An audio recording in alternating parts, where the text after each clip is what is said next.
ഇതാണ് ആപ്പിളിൻ്റെ upcoming update ആയിട്ടുള്ള iOS 19. അതിൻ്റെ ഫസ്റ്റ് ലുക്കും ലീക്ഡ് ഇൻഫർമേഷൻസുമാണ് നമ്മൾ ഇന്നത്തെ ഈ വീഡിയോയിലൂടെ ഡിസ്കസ് ചെയ്യുന്നത്. So this is me Milan and welcome back. So ആപ്പിളിൻ്റെ WWDC ഇന്നലെ മാർച്ച് 25 ആപ്പിൾ ഇത് ഒഫീഷ്യലി അനൗൺസ് ചെയ്തത്. 2025 June 9 apple WWDC kick off ചെയ്യുന്നത്, അതായത് സ്റ്റാർട്ട് ചെയ്യുന്നത്. ഒരാഴ്ച നീണ്ടു നിൽക്കുന്ന WWDCയുടെ ഫസ്റ്റ് ഡേ, ആദ്യത്തെ ദിവസമായിരിക്കും ആപ്പിൾ ആ വർഷത്തെ പുതിയ OS അപ്ഡേറ്റുകൾ അനൗൺസ് ചെയ്യുന്നത്.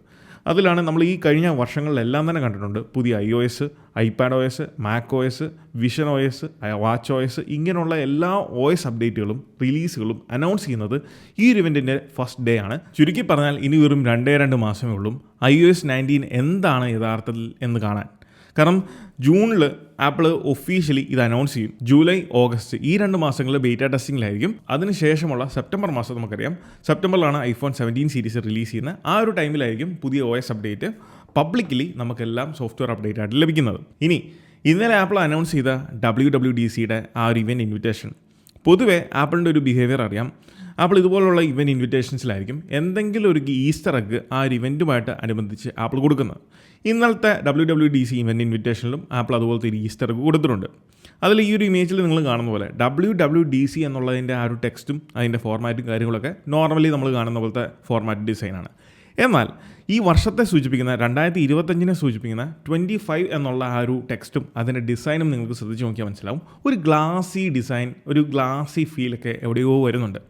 വിച്ച് മീൻസ് നമ്മൾ കഴിഞ്ഞ ദിവസങ്ങളിൽ ലീക്സിലും റൂമേഴ്സിലൊക്കെ കേട്ട പോലെ തന്നെ എന്തൊക്കെയോ മാറ്റങ്ങൾ ആപ്പിൾ iOS 19 നമുക്ക് കൊണ്ടുവരുന്നുണ്ട്. അതിലെല്ലാവർക്കും അറിയാൻ ആകാംക്ഷയുള്ളൊരു കാര്യമാണ് ഏതൊക്കെ ഡിവൈസുകളിൽ iOS 19 സപ്പോർട്ട് ലഭിക്കും എന്നുള്ള കാര്യം. നിലവിൽ പല റൂമേഴ്സും സജസ്റ്റ് ചെയ്യുന്നത് ഇപ്പോൾ നിലവിൽ iOS 18 സപ്പോർട്ട് ചെയ്യുന്ന എല്ലാ ഡിവൈസുകളിലും, വിച്ച് മീൻസ് iPhone XS മുതലുള്ള എല്ലാ ഡിവൈസുകളിലും നമുക്ക് iOS 19 സപ്പോർട്ട് ലഭിക്കും എന്നുള്ളതാണ്. പക്ഷേ നിങ്ങൾ ശ്രദ്ധിച്ചിട്ടുണ്ടെങ്കിൽ മനസ്സിലാവും, കഴിഞ്ഞ കുറേ വർഷങ്ങളിലെ ഒരു iOS അപ്ഡേറ്റുകളുടെ ട്രെൻഡ് എടുത്ത് നോക്കിയാൽ ഓൾഡർ ജനറേഷനിലുള്ള ഐഫോണുകൾക്ക് സോഫ്റ്റ്വെയർ സപ്പോർട്ട് ഓൺ പേപ്പർ കൊടുക്കുന്നുണ്ട്. പക്ഷേ അതിൽ വളരെ എസെൻഷ്യൽ ആയിട്ടുള്ളതും എന്നാൽ നമുക്ക് നിസ്സാരം ഏത് ഡിവൈസിലും സിമ്പിളായിട്ട് ഇംപ്ലിമെൻറ്റ് ചെയ്യാൻ സാധിക്കുമെന്ന് നമുക്ക് തോന്നുന്ന പല നിസ്സാര ഫീച്ചേഴ്സും ആപ്പിൾ ഓൾഡർ ജനറേഷൻ ഡിവൈസുകൾക്ക് കൊടുക്കാതിരുന്നവരുണ്ട്. അതിൻ്റെ കാരണം ബിസിനസ് സ്ട്രാറ്റജി തന്നെയാണ്. എന്നാൽ ഈ വർഷം iOS 19 കാര്യത്തിലേക്ക് വരുമ്പം എനിക്ക് തോന്നുന്നില്ല അങ്ങനെ ഒരു വ്യത്യാസം നമുക്ക് ഈ വർഷം പറയാൻ പറ്റുമോ എന്നുള്ള കാര്യം. രണ്ടാമത് iOS 19 എന്ന് പറയുന്നത് ഒരു കംപ്ലീറ്റ് റീഡിസൈൻ ആയിരിക്കും. നമ്മളിപ്പോൾ ഈ മോക്കപ്പിലൊക്കെ കാണുന്ന പോലെ തന്നെ ആയിരിക്കണമെന്ന് യാതൊരു നിർബന്ധവുമില്ല. ഇങ്ങനത്തെ സർക്കുലർ ഐക്കൺസ് കൊടുക്കണമെന്ന് കൺഫർമേഷൻ എവിടെയും പറഞ്ഞിട്ടുമില്ല. പക്ഷേ മാർക്ക് ഗർമനെ പോലെയുള്ള സോഴ്സുകൾ ഉറപ്പിച്ച് പറയുന്ന ഒരു കാര്യം, ഇത്രയും വർഷങ്ങളിൽ നിന്ന്, അതായത് ലാസ്റ്റ് ഒരു റീഡിസൈൻ എന്ന് പറയുന്നത് iOS 6 നിന്ന് iOS 7 വന്ന ഒരു മാറ്റമായിരുന്നു. അതായത് അതുവരെ ഉണ്ടായിരുന്ന സ്കീമോർഫിക് ഡിസൈനിൽ നിന്ന് ആപ്പിൾ ഒരു ഫ്ലാറ്റ് ഡിസൈനിലേക്ക് മാറി.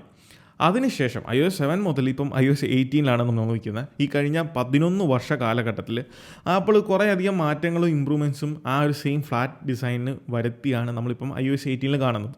സോ അവിടെ നിന്നൊരു ബിഗ്ഗർ ജമ്പായിരിക്കും, അല്ലെങ്കിൽ ഒരു ലീപ്പായിരിക്കും iOS 19 വരുമ്പം. കൂടുതൽ റൂമേഴ്സ് നമുക്ക് കേൾക്കാൻ സാധിക്കുന്നത് visionOSൻ്റെ സിമിലറാരിറ്റി ഉള്ള എലമെൻറ്റ്സുകളും UI ചേഞ്ചസും ആയിരിക്കും ആപ്പിൾ iOS 19 കൊടുക്കാൻ പോകുന്നത് എന്നുള്ളതാണ്. അതൊരു 100% ശരിയാകാനുള്ള ചാൻസസ് കുറവാണ്. കാരണം എന്താണെന്ന് വെച്ചാൽ ഇപ്പം visionOS എന്ന് പറയുന്നത് ഒരു 3D എൻവയോൺമെൻറ്റിൽ പ്രവർത്തിക്കുന്ന ഒരു UI എലമെൻറ്റ്സും കാര്യങ്ങളൊക്കെയാണ്. സോ അതേ എലമെൻറ്റുകളെ നമ്മൾ 2D സ്പേസിലേക്ക് കൊണ്ടുവരുമ്പം അതിൻ്റെ ഫങ്ഷണാലിറ്റീസിലും അതിൻ്റെ ഡിസൈനിലും ഒക്കെ വ്യത്യാസങ്ങൾ അല്ലെങ്കിൽ മാറ്റങ്ങൾ വന്നേക്കാം. സോ അതുകൊണ്ട് തന്നെ visionOSനെ പകർത്തും, പക്ഷേ അത് 100% കോപ്പി പേസ്റ്റ് ചെയ്യുന്ന രീതിയല്ലായിരിക്കും നമ്മൾ iOS 19 കാണാൻ പോകുന്നത്. സോ ഡിസൈനിൽ വരാൻ പോകുന്ന മാറ്റങ്ങളെ കൃത്യമായിട്ട് നമുക്ക് കാണിച്ചു തരുന്ന 2 എക്സാമ്പിൾസ് നിലവിൽ നമ്മുടെ കയ്യിലുണ്ട്.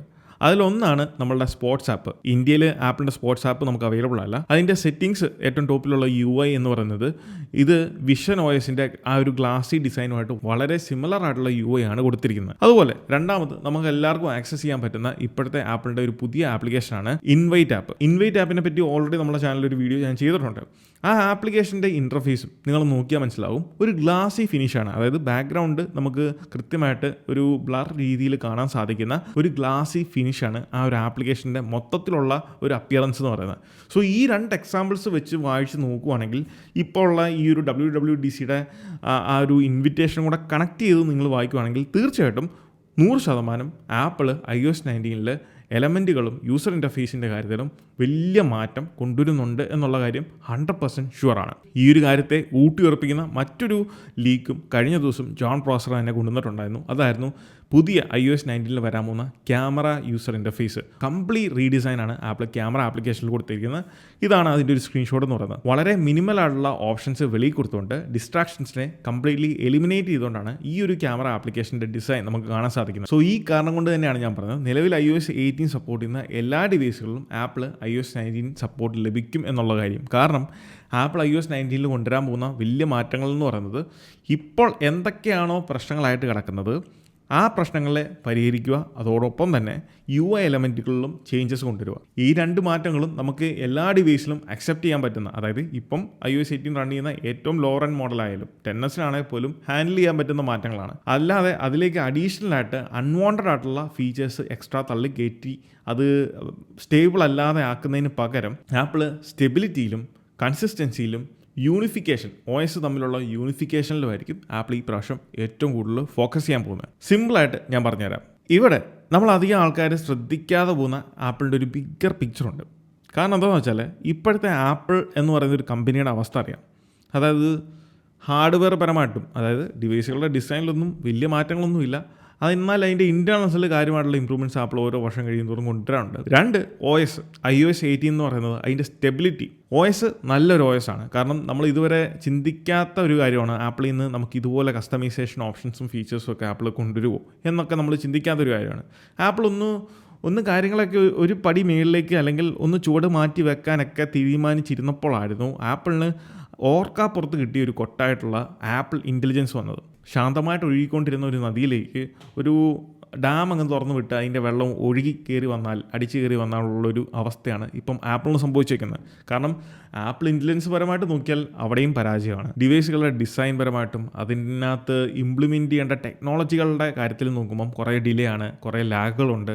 സോ അങ്ങനെ മൊത്തത്തിൽ എന്താ പറയുന്നത്, ഒരു കൺസിസ്റ്റൻ്റ് അല്ലാത്ത അല്ലെങ്കിൽ എവിടേക്കോ പോരായ്മകൾ ആപ്പിൾ നേരിട്ടുകൊണ്ടിരിക്കുന്ന ഒരവസ്ഥയാണ്. സോ ഇങ്ങനൊരു അവസ്ഥയിൽ ആപ്പിളിന് യൂസേഴ്സിന് കൊടുക്കാൻ പറ്റുന്ന, അവർക്ക് പ്രോമിസിംഗ് ആയിട്ട് ചെയ്യാൻ പറ്റുന്ന ഒരു കാര്യം എന്ന് പറയുന്നത് അവരുടെ കോറായിട്ടുള്ള OS എന്ന് പറയുന്ന സംഭവമാണ്. അതിനകത്ത് എന്തെങ്കിലും മാജിക് കാണിക്കുക അല്ലെങ്കിൽ മോഡേണൈസ് ചെയ്യുക എന്നുള്ളതാണ്. കാരണം കാലത്തിനനുസരിച്ച് മാറാത്ത എന്തൊരു പ്രസ്ഥാനമാണെങ്കിലും എന്തൊരു ആശയമാണെങ്കിലും അത് കുറച്ച് കാലം കഴിയുമ്പം ഫെയ്ഡ് ആയിക്കൊണ്ടേയിരിക്കും.